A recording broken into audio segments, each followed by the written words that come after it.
ওরা একদম পজিশন ধরে বসে আছে। যদি এখন এই টিমটা দিবস গেমিংকে হ্রাস করে তবে সেটা আই থিংক দিবস গেমিং এর পক্ষেই কাজ করবে। এই সিচুয়েশনে ঠিক হবে না দিবস গেমিংকে পুরো হ্রাস করা। যে স্ট্যান্ডিং যে পজিশন যেই মাথা তুলবে সেই মারা খাবে। আমি বলতে যাচ্ছিলাম ব্লেড ডাউন হয়ে যাচ্ছিল automatic but rush down flicker blade down. আমি জাস্ট বলতে চাচ্ছিলাম এইরকম পুশ করার কোনো প্রয়োজন ছিল না। আই থিংক এটা খারাপ একটা সিচুয়েশন। ফ্লিকার এবং প্রান্ত এলাইভ।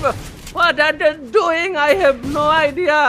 ওদের দরকার ছিল না এই রাশটা করার। ওয়াই? আমার মনে হয় কি কেন একজনকে নক করে রাশটা করা দরকার ছিল। কেউ নক খায় নাই, ফুল স্কোয়াড লাইন আপ উপরে স্টে করতেছে। কি দরকার ছিল রাশটা করার? গ্রেনেড থ্রো করো, কিছু থ্রো করো, ইউটিলিটিস থ্রো করো, একজনকে নক করো প্রথমে, তারপরে রাশ দাও। 13টা এলিমিনেশন পয়েন্ট। এই ম্যাচটা যদি বুয়া পাইতো বাংলাদেশ কমন অনেক বেশি স্কোর থাকতো, বাট দুইজন এখন আছে, চান্স এখন আছে। লেটস সি বাংলাদেশ কমন কি তারা বুয়া নিতে পারবে। এখানে রকম্যান গেমিং কে ফাইটে লেগে গেছে। ইএফবি সাকিবের সাথে ডাউন করার চেষ্টা, 4টা এলিমিনেশন লাইভ ফ্রম আজকি ডাউন। মিয়াদ এবং টিম বেঁচে আছে। মিয়াদের কাছে আমি দেখতে পাচ্ছি এডব্লিউ